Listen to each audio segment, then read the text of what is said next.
दोस्तों, बांग्लादेश ने टॉस जीतकर बैटिंग चुनी। लिटन ने कहा, हमारी टीम इस मुकाबले के लिए एक्साइटेड है। आज हमें जीतना ही होगा। मुझे लगता है कि ये पिच थोड़ी स्लो होगी। 160 रन एक अच्छा टोटल होगा। अफगानिस्तान के कप्तान राशिद खान ने कहा, हम भी पहले बल्लेबाजी करना चाहते थे, हालांकि टी20 में इससे ज्यादा फर्क नहीं पड़ता है। नई बॉल से पहला ओवर डाल रहे फजल हक फारूक ने महज 3 रन दिए। उनके ओवर की 5वीं बॉल में कवर पर खड़े अजमतुल्ला उमरजई से मोहम्मद सैफ हसन का कैच ड्रॉप हो गया। यहां सैफ खाता भी नहीं खोल सके थे। तंदीज हसन ने फजल हक फारूकी के तीसरे ओवर में 4 चौके लगाए। उन्होंने शुरुआती 2 और आखिरी 2 बॉल को बाउंड्री लाइन के बाहर पहुंचाया। ओवर की चौथी बॉल पर तंदीज अंपायर्स कॉल पर आउट होने से बचे। फारूकी की अंदर आती बॉल तंदीज के पैड पर लगी, लेकिन अंपायर ने अपील नकार दिया। ऐसे में अफगानी कप्तान राशिद खान ने रिव्यू लिया, लेकिन थर्ड अंपायर ने फैसला नहीं बदला। टॉस जीतकर बैटिंग करने उतरी बांग्लादेश ने पावर प्ले में बिना नुकसान के 59 रन बना लिए हैं। टीम के ओपनर्स नाबाद हैं। पहले ही ओवर में अजमतुल्ला उमरजई से मोहम्मद सैफ हसन का कैच ड्रॉप हो गया। यहां सैफ खाता भी नहीं खोल सके थे। 4 ओवर के बाद 19 साल के रहस्यमयी स्पिनर गजनफर को आक्रमण में शामिल किया गया है। उन्होंने अपने वनडे करियर की शुरुआत तो अच्छी की थी, लेकिन हसन ने उन्हें ऊपर से छक्का जड़ दिया। शीर्ष क्रम में हुए इस बदलाव ने बांग्लादेश के लिए कमाल कर दिया है। आखिरकार 8 रन की पेशकश की गई। 5 ओवर के बाद बैन 40/0। अब अजमतुल्ला आक्रमण पर हैं और तीसरी गेंद पर बल्लेबाज को बाउंसर से तेज झटका लगा, जिसका किनारा उनके हेलमेट पर लगा। खेल रुक गया है और अब फिजियो सैफ की जांच कर रहे हैं। और सैफ की टाइमिंग भी कमाल की है। उन्होंने गेंद को चौके के लिए भेज दिया। इस गेंद पर भी 8 रन बने। बैन ने अच्छी रन रेट बनाए रखी है। 6 ओवर के बाद पावर प्ले का आखिरी ओवर चल रहा है और सैफ आक्रामक हो रहे हैं। पहली 2 गेंदों पर 3 रन बना चुके हैं और तंजिद एक घुटने पर बैठ जाते हैं और गेंद को रस्सी के ऊपर से उठाकर छक्का जड़ देते हैं। इस समय बैन की टीम लय में है। बांग्लादेश के 50 रन पूरे हो चुके हैं और कुल स्कोर में 3 रन और जुड़ते हैं, क्योंकि अब सब कुछ उनके पक्ष में जा रहा है। ओवर में 13 रन बन चुके हैं और तंजिद ने एक शानदार छक्के के साथ ओवर का अंत किया। 7वें ओवर में बांग्लादेश ने पहला विकेट गंवाया। यहां मोहम्मद सैफ हसन 30 रन बनाकर आउट हुए। उन्हें राशिद खान ने अपने पहले ओवर में बोल्ड किया। उन्होंने 63 रन की पार्टनरशिप ब्रेक की। बांग्लादेश ने टॉस जीतकर बैटिंग चुनी थी। टीम ने 7 ओवर में 1 विकेट पर 64 रन बना लिए थे। तंजीद हसन तमीम और कप्तान लिटन दास क्रीज पर हैं। 8 ओवर के बाद अनुभवी नबी को अब आक्रमण पर लाया गया है और लगभग रनआउट होने ही वाला था, लेकिन ये सीधा हिट नहीं था, इसलिए बल्लेबाज बच गया। ये बेवजह के जोखिम है जिन्हें बैन इतनी अच्छी शुरुआत के बाद बिना किसी जोखिम के कर सकता है। इस ओवर में सिर्फ 5 रन आए, क्योंकि AFG के स्पिनर बैन को परेशान करने की पूरी कोशिश कर रहे हैं। 10वां ओवर आ गया है और आखिरी कुछ ओवरों में बाउंड्रीज कम हो गई हैं। नबी ये गेंद डालेंगे। पहली 2 गेंदों पर 2 सिंगल्स मिले। फिर तंजिद ने तीसरी गेंद को बैकवर्ड स्क्वायर लेग के ऊपर से पुल करके छक्का जड़ दिया। फिर से गेंद गई, लेकिन गेंद सुरक्षित रूप से गिर गई। 2 और रन बन गए। इस बार 12 रन बने। 11वें ओवर की पहली बॉल पर बांग्लादेश का दूसरा विकेट गिरा। यहां कप्तान लिटन दास 9 रन बनाकर आउट हुए। उन्हें नूर अहमद ने LBW कर दिया। उन्हें फील्ड अंपायर ने नॉट आउट दिया। ऐसे में राशिद खान ने रिव्यू मांगा और विकेट भी हासिल किया। 12वें ओवर में तंजीद हसन तमीम ने 50 पूरी कर ली है। अल्लाह गजनफर के ओवर की 5वीं बॉल पर 1 रन लेकर तंजीद ने 50 पूरी की। 13वें ओवर में बांग्लादेश ने तीसरा विकेट गंवाया। यहां पर तंजीद हसन तमीम 52 रन बनाकर आउट हुए। उन्हें नूर अहमद ने इब्राहिम जादरान के हाथों कैच कराया। उन्होंने कप्तान लिटन दास 9 रन को भी आउट किया। टीम ने 14 ओवर में 3 विकेट पर 114 रन बना लिए हैं। तौहीद हृदय और शमीम हुसैन क्रीज पर हैं। 15 ओवर के बाद नूर ने आगे खेलना जारी रखा और शमीम के स्वाइप पर डॉट से शुरुआत की, लेकिन गेंद चूक गई।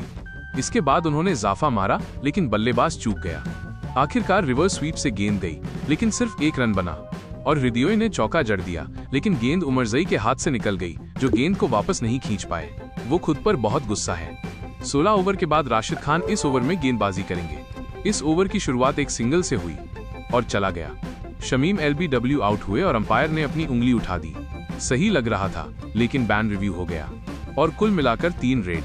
17 ओवर के बाद नूर अपना चौथा और आखिरी ओवर डालेंगे। वो जेकर को गेंदबाजी करेंगे और शुरुआत में एक डॉट बॉल डालेंगे। उसके बाद बल्लेबाज दूसरी गेंद पर चौका लगाएगा। दूसरी बार भी कोशिश करेंगे, लेकिन मनचाहा शॉट नहीं लगा पाएंगे। फिर 1 रन लेंगे। इस बार 6 रन। 18 ओवर के बाद फजल हक फारूकी ने फिर से आक्रमण किया और पहली ही गेंद पर 2 रन दिए। इसके बाद 2 और रन बनाए। हृदय ने अगली गेंद पर सिंगल लेकर जेकर को स्ट्राइक पर ला दिया। उन्होंने 2 और रन लिए और रन बनते रहे। 19 ओवर के बाद अब उमरजई अटैक पर हैं और उन्होंने वार कर दिया है। हृदय ने गियर बदलने की कोशिश की और उन्होंने करीम जन्नत को आसानी से कैच करा दिया। 20 ओवर पारी का आखिरी ओवर शुरू, फारूकी गेंदबाजी करे थे। शुरुआत डॉट से, अगली गेंद पर 2 रन।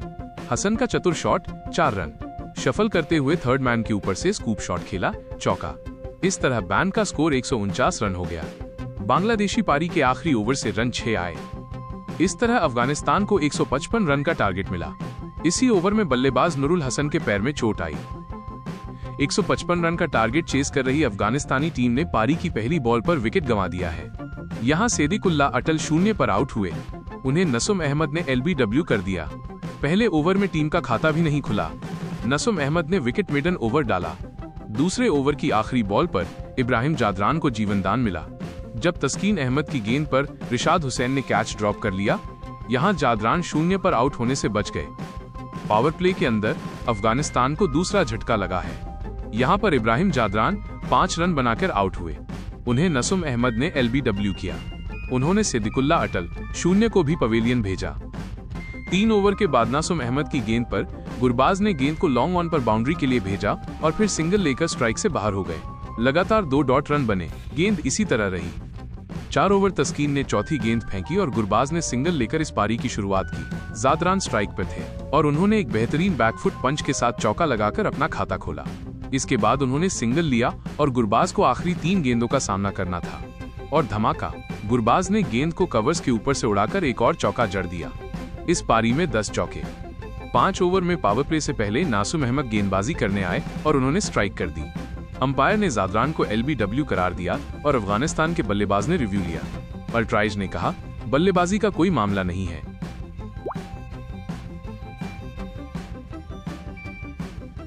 विकेट अंपायर का फैसला था और जादरान को वापस लौटना पड़ा। 6 ओवर के बाद मुस्तफिजुर अब पावर प्ले के अंदर आखिरी ओवर डालेंगे और एक डॉट बॉल से शुरुआत करेंगे, लेकिन गुरबाज सिंगल लेकर स्ट्राइक से बाहर हो जाएंगे। बेहतरीन गेंद आउट स्विंगर गुलबदीन के बल्ले से बस थोड़ा सा चूक गई और इसके बाद गुलबदीन ने अगली गेंद को लेग साइड से थर्ड मैन बाउंड्री की तरफ मोड़कर चौका जड़ दिया। 7 ओवर के बाद अब रिशाद हुसैन को आक्रमण पर लाया गया और अंपायर ने रन आउट का रिव्यू लिया, लेकिन बल्लेबाज सुरक्षित है। अगली 2 गेंदों पर एक और रन, इसके बाद 2 और रन, क्योंकि रन रेट 10 की ओर बढ़ रहा था। बैन को इससे कोई फर्क नहीं पड़ेगा। 8 ओवर के बाद शमीम को आक्रमण पर लाया गया और गुलबदीन और गुरबाज स्ट्राइक रोटेट करते रहे। हालांकि अफगानिस्तान को इस समय बाउंड्री की जरूरत होगी और एक नो बॉल फ्री हिट का समय, और गुलबदीन ने गेंद को गैप में चौके के लिए भेज दिया और गुरबाज ने लॉन्ग ऑफ पर छक्का लगाकर ओवर का अंत किया। 9 ओवर में रिशाद ने अगली गेंद डाली और लगातार सिंगल्स लिए। तीसरी गेंद पर गुलबदीन आउट हो गए। आधे मन से किया गया शॉट सीधे गेंदबाज की तरफ। 10वां ओवर अब सैफ हसन आक्रमण पर हैं और गुरबाज ने उनकी गेंद को छक्का जड़ दिया। इसमें कोई आश्चर्य की बात नहीं है, क्योंकि वो पार्ट टाइमर की तरफ दौड़े। बस इसी ओवर में छक्का और 2 सिंगल्स आए और गेंदबाज ने अच्छी वापसी की। 11 ओवर में रिशाद हुसैन की वापसी और उन्होंने फिर से कमाल दिखाया। गुरबाज ने स्लॉग स्वीप करने की कोशिश की और रोप्स के पास खड़े अकेले फील्डर को कैच दे बैठे। बांग्लादेश के लिए बड़ा विकेट। 12 ओवर में सैफ हसन पारी जारी रखेंगे और पहली 3 गेंदों पर सिर्फ 2 रन बनाकर शुरुआत करेंगे। अब स्ट्राइक पर नबी हैं और उन्होंने एक छक्का जड़ दिया है। ये लंबा और ऊंचा था। विकेटों के बीच तेज दौड़ से उन्होंने 2 और रन बटोरे। 13 ओवर में मुस्तफिजुर ने आक्रमण शुरू किया और लगातार 2 डॉट्स लगाकर इस मैच की शुरुआत की। आखिरकार नबी ने चौथी गेंद पर सिंगल के लिए पुश किया और फिज ने स्ट्राइक कर दी। गेंद नायब के डिफेंस को भेदते हुए उनके स्टंप्स हिला गई। अफगानिस्तान मुश्किल में। सैफ हसन 14वां ओवर फेंकने आए और अजमतुल्लाह ने उनकी पहली 2 गेंदों पर चौका और छक्का जड़ दिया और इसके बाद एक और छक्का, जो डीप स्क्वायर लेग के ऊपर से निकल गया। इस ओवर में 20 रन पूरे हुए। 15 ओवर में नूर ने आगे खेलना जारी रखा और शमीम के स्वाइप पर डॉट से शुरुआत की, लेकिन गेंद चूक गई। इसके बाद उन्होंने जाफा मारा, लेकिन बल्लेबाज चूक गया। आखिरकार रिवर्स स्वीप से गेंद गई, लेकिन सिर्फ 1 रन बना और हृदयों ने चौका जड़ दिया, लेकिन गेंद उमरजई के हाथ से निकल गई, जो गेंद को वापस नहीं खींच पाए। वो खुद पर बहुत गुस्सा है। 16वें ओवर में अफगानिस्तान ने 6ठा विकेट भी गंवा दिया। ओवर की चौथी बॉल तस्कीन अहमद ने ऑफ स्टंप के बाहर स्लोअर फेंकी। अजमतुल्लाह उमरजई बड़ा शॉट खेलने गए, लेकिन गेंद हवा में खड़ी हो गई। सैफ हसन ने आसान कैच पकड़ा और उमरजई को पवेलियन लौटना पड़ा। उन्होंने 16 गेंद पर 30 रन बनाए। 17 ओवर में मुस्तफिजुर वापस अटैक पर और राशिद ने बिना देखे ही शॉट जड़ दिया। बस फ्लिक किया और गेंद रस्सी के ऊपर से निकल गई 6 रन के लिए। इसके बाद 2 रन और फिर 4 रन, इस बार बैकवर्ड स्क्वायर लेग पर। अफगानिस्तान ने 18वें ओवर में 7वां विकेट भी गंवा दिया। नसूम अहमद के ओवर की पहली गेंद पर करीम जन्नत ने कवर्स की ओर शॉट खेला और रन लेने के लिए दौड़ पड़े। नॉन स्ट्राइकर एंड पर राशिद खान ने रन लेने के लिए मना कर दिया। फील्डर ने थ्रो फेंका और करीम आउट हो गए। उन्होंने 6 रन बनाए। अफगानिस्तान ने 19वें ओवर में कप्तान राशिद खान का विकेट भी गंवा दिया। ओवर की दूसरी बॉल मुस्तफिजुर रहमान ने ऑफ स्टंप के बाहर यॉर्कर फेंकी। राशिद खान शॉट खेलने गए, लेकिन शॉट थर्ड मैन पर कैच हो गए। राशिद ने 20 रन बनाए। अगली ही गेंद पर मुस्तफिजुर ने अल्लाह गजनफर को भी कॉट बिहाइंड करा दिया। आखिरी ओवर में अफगानिस्तान को 22 रन चाहिए थे। नूर अहमद ने 2 छक्के लगाकर टीम को जीत दिलाने की कोशिश की, लेकिन वे ओवर से 13 रन ही निकाल पाए। इस कारण अफगानिस्तान को 8 रन के करीबी अंतर से हार झेलनी पड़ गई। दोस्तों, ये था आज का रोमांचक मुकाबला। दोस्तों, दुबई के मैदान पर भारत और पाकिस्तान के महामुकाबले में टीम इंडिया के खिलाड़ियों का जबरदस्त तूफान देखने को मिला। जी हां दोस्तों, इस महामुकाबले में पहले तो भारतीय गेंदबाजों कुलदीप यादव और अक्षर पटेल ने अपनी तूफानी गेंदबाजी से पाकिस्तान के बल्लेबाजों को घुटनों पर ला दिया। उसके बाद टीम इंडिया के बल्लेबाजों अभिषेक शर्मा के साथ साथ सूर्य कुमार यादव और शुभमन गिल ने पाकिस्तानी गेंदबाज की जमकर धुनाई कर दी। तो ऐसे में हम आपको भारत और पाकिस्तान के बीच खेले गए धमाकेदार मुकाबले की पूरी हाइलाइट्स को बताएंगे। आप इस वीडियो को अंत तक जरूर देखिए और अगर आप भी टीम इंडिया के फैन हैं तो हमारी इस वीडियो को दिल से एक लाइक जरूर कीजिएगा। अब हम आपको सीधा हाइलाइट्स को दिखाते हैं। 8 बजे बजते ही क्रिकेट का ये महासंग्राम शुरू हो गया। तो पाकिस्तान की तरफ से ओपनिंग करने के लिए 2 विस्फोटक बल्लेबाज सैम अयूब और साहिबजादा फरहान की खतरनाक जोड़ी मैदान पर उतरी। दोनों बल्लेबाजों के कंधों पर पाकिस्तान को तेज शुरुआत दिलाने की जिम्मेदारी थी। वहीं दूसरी तरफ टीम इंडिया के कप्तान सूर्य कुमार यादव ने पहले ओवर में गेंद को हार्दिक पांड्या के हाथों में थमाया। आपको बता दें कि फिलहाल हार्दिक आईसीसी रैंकिंग में नंबर 1 ऑलराउंडर हैं और हार्दिक ने आते ही अपना जादू ही दिखा दिया। आतंक का दूसरा नाम बनते हुए हार्दिक पांड्या ने ओवर की पहली ही गेंद पर सैम अयूब को अपना शिकार बनाया। गेंद अयूब के बल्ले से लगाकर सीधा जसप्रीत बुमराह के हाथों में चली गई और टीम इंडिया को पहली सफलता मिली। सैम अयूब बिना खाता खोले ही बेहद निराश मन से वापस लौट गए। इस तरीके से भारतीय टीम की शुरुआत बेहद ही शानदार हुई। सैम अयूब का विकेट गिरने के बाद अब साहिबजादा फरहान का साथ देने के लिए मैदान पर उतरे मोहम्मद हारिस। दोनों बल्लेबाजों के कंधों पर पाकिस्तान की पूरी जिम्मेदारी आ चुके थे। हारिस ने मैदान पर कदम रखते ही ओवर की दूसरी गेंद को ऑफ साइड की दिशा में धकेल दिया और तेजी से दौड़कर 1 रन चुरा लिए। इसी के साथ पाकिस्तान का खाता खुला। इसके बाद हार्दिक पांड्या की तूफानी गेंदबाजी के सामने साहिबजादा फरहान को भी सिंगल ही मिल सका और स्ट्राइक एक बार फिर से मोहम्मद हारिस के पास आ गई। पहले ओवर की अंतिम गेंद को मोहम्मद हारिस ने लॉन्ग ऑफ की दिशा में दे मारा और चीते की रफ्तार से दौड़कर 2 रन बटोर लिए।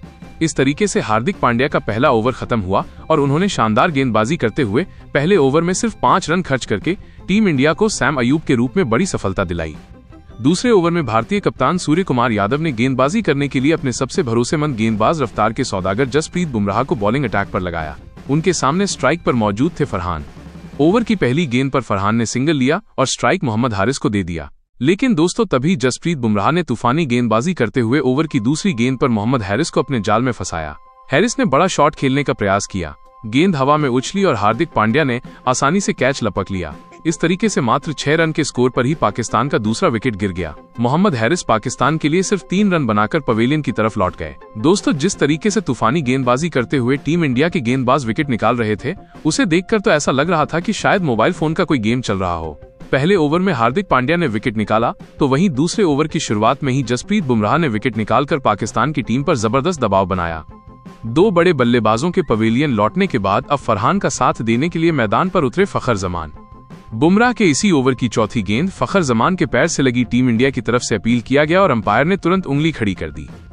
लेकिन दोस्तों, फखर जमान ने बिना देर किए तुरंत रिव्यू लिया और गेंद स्टंप को मिस कर रही थी। इस तरीके से फखर जमान को जीवन दान मिल गया। जसप्रीत बुमराह ने दूसरे ओवर में सिर्फ 2 रन खर्च करके टीम इंडिया को दूसरा विकेट दिलाया। 2 ओवर की समाप्ति के बाद पाकिस्तान की टीम बड़े ही मुश्किल से 2 विकेट के नुकसान पर सिर्फ 7 रन ही बना सकी।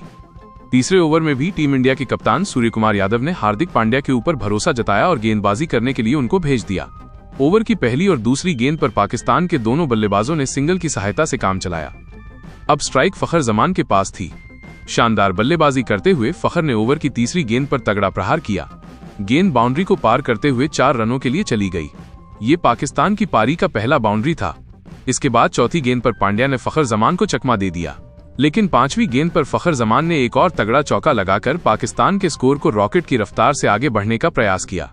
हार्दिक पांड्या का तीसरा ओवर भारतीय टीम के लिए थोड़ा सा महंगा साबित हुआ और हार्दिक ने तीसरे ओवर में 13 रन खर्च कर दिए।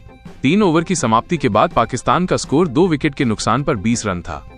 चौथे ओवर में भारतीय कप्तान सूर्य कुमार यादव ने रणनीति बनाई और विकेट की तलाश में बॉलिंग अटैक पर एक बार फिर से जसप्रीत बुमराह को लगाया, लेकिन इस बार फरहान ने ओवर की तीसरी ही गेंद पर गगनचुंबी छक्का लगाकर टीम इंडिया की सारी रणनीतियों पर पानी फेर दिया। लेकिन दोस्तों, इसके बाद जसप्रीत बुमराह ने जबरदस्त वापसी करते हुए साहिबजादा फरहान को खूब चकमा दिया और आखिरी के 3 गेंद पर एक भी रन नहीं बनने दिया। 5वें ओवर में टीम इंडिया की गेंदबाजी में बदलाव देखने को मिला और इस बार सूर्य कुमार यादव ने बॉलिंग करने के लिए स्पिन के जादूगर वरुण चक्रवर्ती को बुला लिया, लेकिन उनका स्वागत फखर जमान ने ओवर की तीसरी गेंद पर खतरनाक चौका लगाकर किया। अगली गेंद पर फखर ने सिंगल लिया और स्ट्राइक पर फरहान आ गए। वरुण चक्रवर्ती के स्पिन के सामने फरहान को भी सिंगल ही मिल सका। पाकिस्तान के दोनों बल्लेबाजों ने मिलकर वरुण चक्रवर्ती के इस ओवर से 8 रन बटोर लिए और अपनी टीम के स्कोर को 34 रनों तक पहुंचा दिया। दोस्तों, पाकिस्तान के दोनों बल्लेबाज फखर जमान और फरहान पूरी तरीके से मैदान पर सेट हो चुके थे और धीरे धीरे अपने टीम के स्कोर को आगे बढ़ा रहे थे, जबकि दूसरी तरफ टीम इंडिया को लगातार विकेट की तलाश थी। भारतीय टीम की तरफ से पावर प्ले का अंतिम ओवर लेकर आए जसप्रीत बुमराह ने शुरुआती 2 गेंदों में फरहान को चकमा दे दिया, लेकिन तीसरी गेंद पर फरहान ने 87 मीटर का लंबा छक्का लगाकर जसप्रीत बुमराह के होश उड़ा दिए। फिर अगली गेंद को लॉन्ग ऑफ की दिशा में धकेल कर 2 रन बटोर लिए। बुमराह ने पावर प्ले के अंतिम ओवर में 8 रन खर्च किया और अब पाकिस्तान का स्कोर था 2 विकेट के नुकसान पर 42 रन।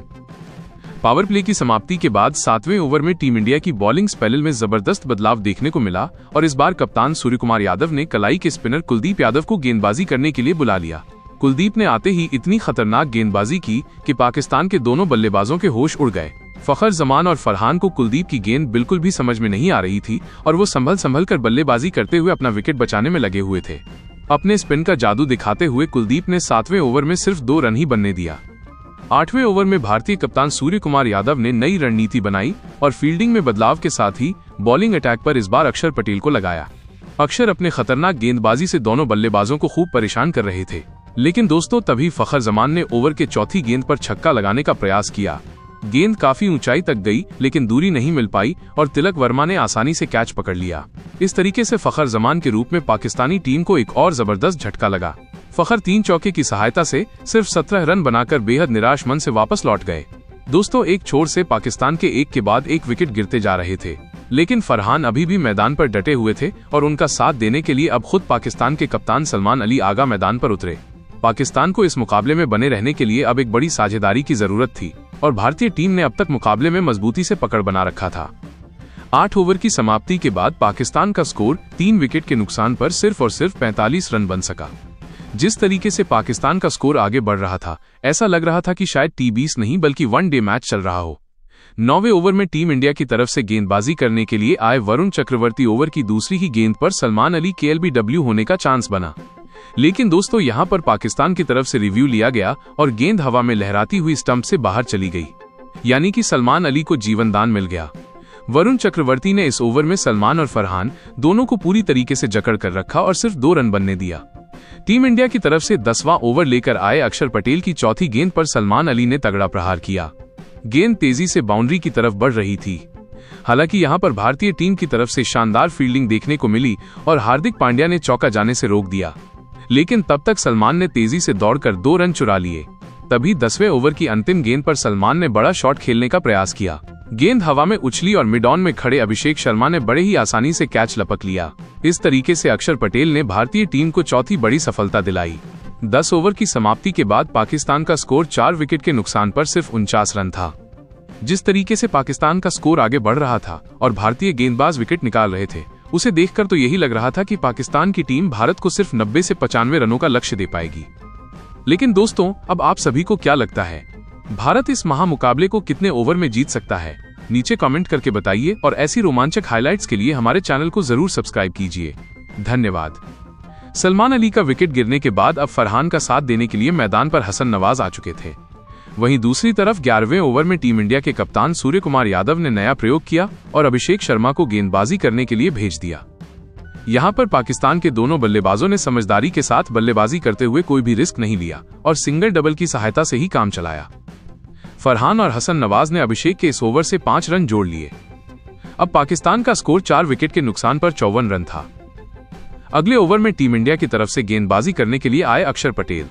लेकिन इस बार साहिबजादा फरहान ने ओवर की पहली ही गेंद पर सनसनाता हुआ छक्का लगाकर अक्षर पटेल के होश उड़ा दिए। फिर चौथी गेंद पर उन्होंने सिंगल लिया और पांचवी गेंद पर हसन नवाज को भी सिंगल ही मिल सका, यानी कि कुल मिलाकर अक्षर पटेल ने इस ओवर में 8 रन खर्च किए।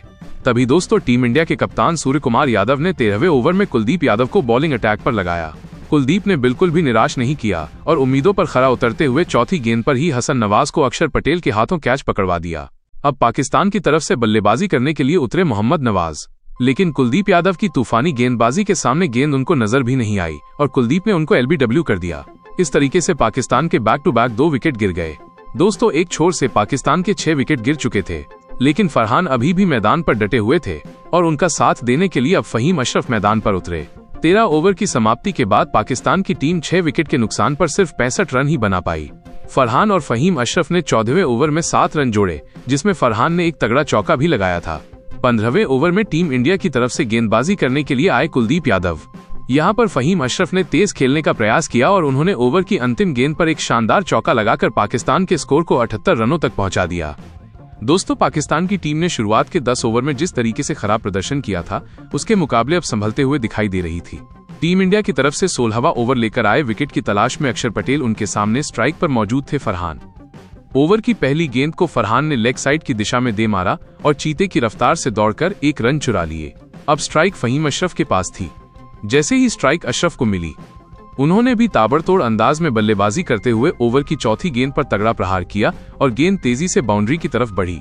हालांकि यहां पर अक्षर पटेल ने शानदार फील्डिंग करते हुए गेंद को तो रोक दिया, लेकिन तब तक फहीम अशरफ ने तेजी से दौड़कर 3 रन पूरे कर लिए। फिर 5वीं गेंद पर फरहान ने सिंगल लिया। इस तरीके से पाकिस्तान के दोनों बल्लेबाजों ने वरुण चक्रवर्ती के इस ओवर से 5 रन जोड़ डाले। 16 ओवर की समाप्ति के बाद पाकिस्तान का स्कोर 6 विकेट के नुकसान पर 83 रनों तक पहुंच गया था। अब बचे हुए आखिरी के 4 ओवर में पाकिस्तान की टीम तेज बल्लेबाजी करने के लिए पूरी तरीके से तैयार हो गई और यहाँ पर टीम इंडिया भी अलर्ट हो गई। 17वें ओवर में टीम इंडिया के कप्तान सूर्य कुमार यादव ने फील्डिंग में बदलाव किया, साथ ही विकेट की तलाश में गेंदबाजी करने के लिए कुलदीप यादव को भेज दिया। इस बार भी कुलदीप का जलवा देखने को मिला और उन्होंने आते ही ओवर की पहली गेंद पर इस बार पाकिस्तान के सबसे खूंखार बल्लेबाज फरहान को अपने चक्रव्यूह में फंसाया। इस तरीके से फरहान की पारी का अंत हुआ। वो अपनी टीम के लिए 1 चौके और इतने की सहायता से 40 रनों की पारी खेलकर वापस लौट गए। कुलदीप की तूफानी गेंदबाजी की वजह से वो अपना अर्धशतक भी पूरा नहीं कर सके। फरहान का विकेट गिरने के बाद अब पाकिस्तान की पारी को संभालने के लिए शाहीन शाह अफरीदी ने मैदान पर कदम रखा। उनके चेहरे पर विकेट गिरने का दबाव बिल्कुल भी नहीं दिख रहा था। अफरीदी ने मैदान पर उतरते ही ऑफ स्टंप के ऊपर से गगनचुंबी छक्का लगाकर पाकिस्तान के स्कोर को रॉकेट की रफ्तार से आगे बढ़ाया। 17 ओवर की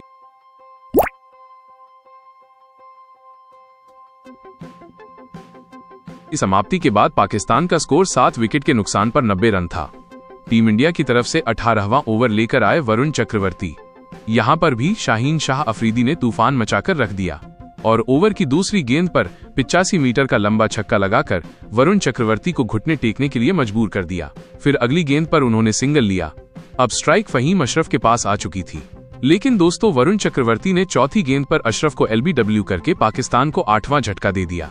18 ओवर की समाप्ति के बाद पाकिस्तान का स्कोर 8 विकेट के नुकसान पर 99 रन था। अब पाकिस्तान की पारी को अफरीदी और सुफियान मुकीम मिलकर संभाल रहे थे। 19वें ओवर में टीम इंडिया की तरफ से गेंदबाजी करने के लिए आए जसप्रीत बुमराह, लेकिन सुफियान मुकीम ने ओवर की पहली गेंद पर खतरनाक चौका लगाकर अपने इरादे स्पष्ट कर दिए। फिर दूसरी गेंद को भी उन्होंने चौके में तब्दील कर दिया। दोस्तों सुफियान मुकीम ने जब जसप्रीत बुमराह की गेंद पर चौका लगाया तो बुमराह गुस्से से आग बबूला हो गए और इस चौके का बदला लेते हुए उन्होंने ओवर की अंतिम गेंद पर सुफियान मुकीम के स्टंप उखाड़ दिए।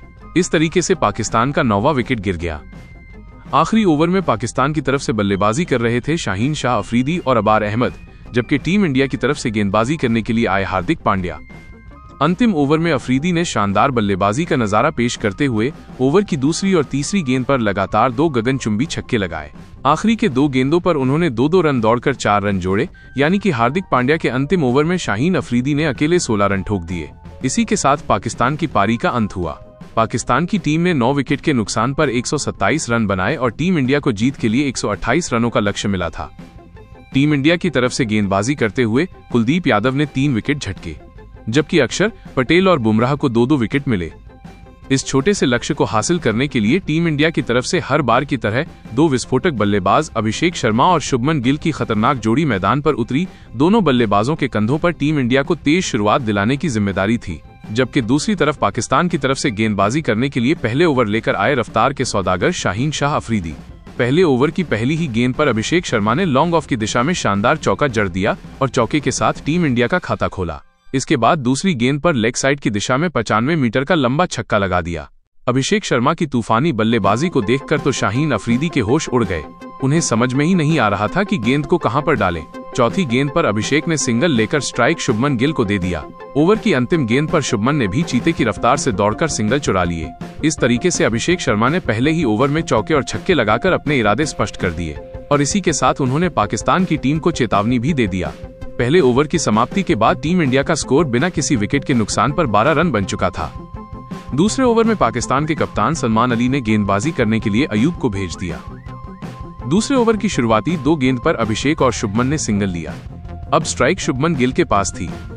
अभिषेक ने पहले ओवर में जिस तरीके से छक्का लगाकर पाकिस्तान की टीम पर दबाव बनाया था, उसका भरपूर फायदा शुभमन गिल को मिला और उन्होंने दूसरे ओवर की चौथी गेंद पर खतरनाक चौका लगा दिया। अगली गेंद को भी उन्होंने लॉन्ग ऑन की दिशा में धकेल दिया। यहाँ पर पाकिस्तान की तरफ से काफी घटिया फील्डिंग देखने को मिली और गेंद बाउंड्री को पार करते हुए 4 रनों के लिए चली गई। लेकिन दोस्तों, इतनी धुनाई के बावजूद भी अयूब का हौसला कम नहीं हुआ और उन्होंने जबरदस्त पलटवार करते हुए दूसरे ओवर की अंतिम गेंद पर शुभमन गिल को अपना शिकार बनाया। शुभमन ने बड़ा शॉट खेलने का प्रयास किया और इसी चक्कर में वो क्रीज से बाहर चले गए। इसका भरपूर फायदा पाकिस्तान के विकेटकीपर मोहम्मद हैरिस ने उठाया और बिना देर किए तुरंत स्टंपिंग कर दिया। इस तरीके से टीम इंडिया को शुभमन गिल के रूप में पहला झटका लगा और शुभमन 2 चौके की सहायता से 10 रन बनाकर वापस लौट गए। 2 ओवर की समाप्ति के बाद भारत का स्कोर 1 विकेट के नुकसान पर 22 रन था। शुभमन के पवेलियन लौटने के बाद अब अभिषेक शर्मा का साथ देने के लिए मैदान पर उतरे खुद कप्तान सूर्य कुमार यादव। दोनों बल्लेबाजों के कंधों पर टीम इंडिया की पूरी जिम्मेदारी आ चुकी थी। जबकि तीसरे ओवर में पाकिस्तान की तरफ से गेंदबाजी करने के लिए आए शाहीन अफरीदी। शुभमन का विकेट गिरने के बाद भी अभिषेक के ऊपर कोई भी फर्क नहीं पड़ा और उन्होंने तीसरे ओवर की पहली ही गेंद पर जबरदस्त छक्का लगा दिया। अभिषेक शर्मा ने अकेले तीसरे ओवर से 11 रन जोड़ लिए और टीम इंडिया के स्कोर को 33 रनों तक पहुंचा दिया। चौथे ओवर में पाकिस्तान के कप्तान सलमान अली ने अयूब के ऊपर भरोसा जताया और विकेट की तलाश में उन्हें बॉलिंग अटैक पर लगाया। लेकिन अभिषेक शर्मा ने ओवर की पहली ही गेंद पर चौका जड़कर पाकिस्तान की सारी रणनीतियों पर पानी फेर दिया। अगली गेंद पर उन्होंने एक और खतरनाक चौका ऑफ साइड की दिशा में लगा दिया। जिस तरीके से अभिषेक शर्मा तूफानी अंदाज में बल्लेबाजी कर रहे थे, उसे देखकर तो यही लग रहा था कि भारतीय टीम 10 से 12 ओवर में ये मुकाबला जीत जाएगी। लेकिन दोस्तों, तभी चौथे ओवर की चौथी गेंद पर अभिषेक शर्मा शाहीन अफरीदी का शिकार हो गए और छक्का मारने के प्रयास में वो कैच आउट हो बैठे। इस तरीके से अभिषेक की तूफानी पारी का अंत हुआ और वो 4 चौकों और 2 छक्कों की सहायता से 31 रनों की तूफानी पारी खेलकर वापस लौट गए।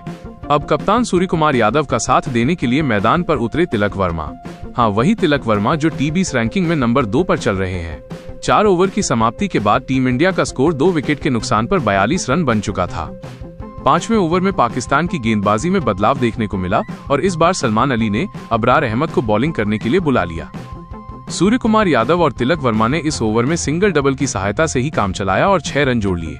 पाकिस्तान की तरफ से पावर प्ले का अंतिम ओवर लेकर आए मोहम्मद नवाज का स्वागत तिलक वर्मा ने पहले ही गेंद पर रिवर्स स्वीप के माध्यम से चौका लगाकर किया। फिर दूसरी गेंद को लॉन्ग ऑफ के दिशा में धकेलकर 2 रन चुरा लिए।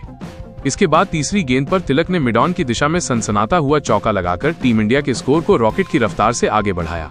मोहम्मद नवाज का ये ओवर पाकिस्तान के लिए काफी महंगा साबित हुआ और उन्होंने अपने इस ओवर में 13 रन लुटा दिए। पावर प्ले की समाप्ति के बाद टीम इंडिया का स्कोर 2 विकेट के नुकसान पर 61 रनों तक पहुंच गया था। अभी ये मुकाबला पूरी तरीके से टीम इंडिया के पक्ष में होता हुआ दिखाई दे रहा था। पावर प्ले की समाप्ति के बाद 7वें ओवर में तिलक और सूर्य कुमार ने मिलकर 3 रन बटोरे। पाकिस्तान की तरफ से 8वें ओवर में गेंदबाजी में जबरदस्त बदलाव देखने को मिला और इस बार कप्तान सलमान अली ने सुफियान मुकीम के हाथों में गेंद को दे दिया। इस बार सूर्य कुमार यादव ने अपना 360 वाला अंदाज दिखा दिया और ताबड़तोड़ अंदाज में बल्लेबाजी करते हुए ओवर की तीसरी गेंद पर खतरनाक चौका लगाकर टीम इंडिया के स्कोर को रॉकेट की रफ्तार से आगे बढ़ाया। 8 ओवर की समाप्ति के बाद भारत का स्कोर 2 विकेट के नुकसान पर 71 रनों तक पहुंच गया था। 10वें ओवर में तिलक वर्मा और सूर्य कुमार ने सुफियान मुकीम की जमकर धुनाई कर दी। आतंक का दूसरा नाम बनते हुए तिलक वर्मा ने पहले ही गेंद पर 95 मीटर का लंबा छक्का लगा दिया। इसके बाद अगली गेंद पर उन्होंने सिंगल लेकर स्ट्राइक सूर्य कुमार को दे दिया। स्ट्राइक पर आते ही सूर्य कुमार यादव ने भी गेंद को अपने पसंदीदा इलाके यानी कि लेग साइड में निकाल दिया। हालांकि यहां पर पाकिस्तान की तरफ से शानदार फील्डिंग का प्रयास किया गया, लेकिन गेंद बाउंड्री को पार करते हुए 4 रनों के लिए चली गई। तिलक वर्मा और सूर्य कुमार ने 10वें ओवर में 14 रन ठोक डाले। 10 ओवर की समाप्ति के बाद भारत का स्कोर 2 विकेट के नुकसान पर 88 रनों तक पहुंच गया था। यहां से भारतीय टीम को जीत के लिए सिर्फ 40 रनों की जरूरत थी। सूर्य कुमार यादव और तिलक वर्मा तूफानी बल्लेबाजी करते हुए टीम इंडिया के स्कोर को रॉकेट की रफ्तार से आगे बढ़ा रहे थे। लेकिन तभी 13वें ओवर में पाकिस्तान के कप्तान सलमान अली ने विकेट की तलाश में फील्डिंग में तो बदलाव किया, साथ ही बॉलिंग अटैक पर अयूब को लगाया। इस बार अयूब ने हिम्मत नहीं हारी और खतरनाक गेंदबाजी करते हुए उन्होंने दूसरी गेंद पर तिलक वर्मा के स्टंप को उखाड़ दिया। इस तरीके से तिलक वर्मा को 31 रन बनाकर वापस लौटना पड़ा। तिलक वर्मा का विकेट गिरने के बाद अब सूर्य कुमार यादव का साथ देने के लिए मैदान पर शिवम दुबे उतरे। इन्हीं दोनों बल्लेबाजों के कंधों पर टीम इंडिया को जीत दिलाने की जिम्मेदारी आ चुकी थी। 13 ओवर की समाप्ति के बाद भारत का स्कोर 10 विकेट के नुकसान पर 100 रन बन चुका था और जीत के लिए टीम इंडिया को 28 रन चाहिए थे। 14वें ओवर में पाकिस्तान की तरफ से गेंदबाजी करने के लिए आए मोहम्मद नवाज। इस बार सूर्य कुमार यादव ने तो तूफान मचाकर रख दिया और ताबड़तोड़ अंदाज में बल्लेबाजी करते हुए उन्होंने 2 जबरदस्त चौके लगाए। नवाज के इस ओवर से सूर्य कुमार और शिवम दुबे ने 10 रन बटोर लिए और टीम इंडिया के स्कोर को 110 रनों तक पहुंचा दिया। जिस तरीके से टीम इंडिया के बल्लेबाज तूफान मचाते हुए पाकिस्तानी गेंदबाजों की धुनाई कर रहे थे, उसे देखकर खुद पाकिस्तान के कप्तान सलमान अली परेशान दिखाई दे रहे थे। 15वें ओवर में उन्होंने रणनीति बनाई और विकेट की तलाश में बॉलिंग अटैक पर फिर से अयूब को लगाया, लेकिन इस बार सूर्य कुमार ने उन्हें कोई भी मौका नहीं दिया। सूर्य कुमार ने ओवर की पहली ही गेंद को मिड ऑफ की दिशा में धकेल दिया और गेंद सीमा रेखा को पार करते हुए 4 रनों के लिए चली गई। फिर तीसरी गेंद पर उन्होंने चीते की रफ्तार से दौड़कर 2 रन पूरा किया और स्ट्राइक अपने पास ही रखा, क्योंकि सूर्य कुमार चाहते थे कि वो ही इस मैच को फिनिश कर दें। लेकिन 5वीं गेंद पर भी सूर्य कुमार को सिंगल ही मिल सका और स्ट्राइक शिवम दुबे के पास आ गई। जैसे ही स्ट्राइक शिवम दुबे को मिला, उन्होंने भी अपना असली अंदाज दिखा दिया और सनसनाता हुआ छक्का लगाकर टीम इंडिया के स्कोर को 123 रनों तक पहुंचा दिया। अब भारतीय टीम को जीतने के लिए सिर्फ 5 रनों की जरूरत है, यानी कि 1 छक्के की। 16वें ओवर में पाकिस्तान की तरफ से गेंदबाजी करने के लिए आए सुफियान मुकीम। शुरुआती 2 गेंदों पर सूर्य कुमार और शिवम दुबे को सिंगल ही मिल सका। अब स्ट्राइक सूर्य कुमार यादव के पास थी।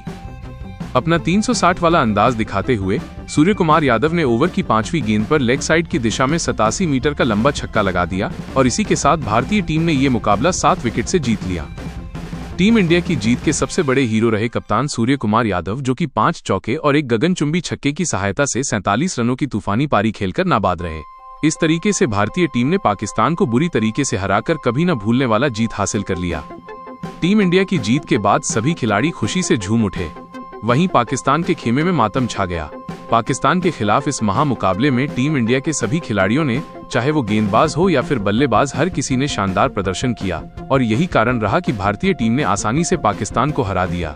बल्लेबाजी में अभिषेक और तिलक वर्मा ने 31-31 रन, जबकि शिवम दुबे और शुभमन गिल दोनों ने 10-10 रनों का योगदान दिया। वहीं गेंदबाजी में कुलदीप यादव ने 3 विकेट तो अक्षर पटेल और जसप्रीत बुमराह ने 2-2 विकेट झटके।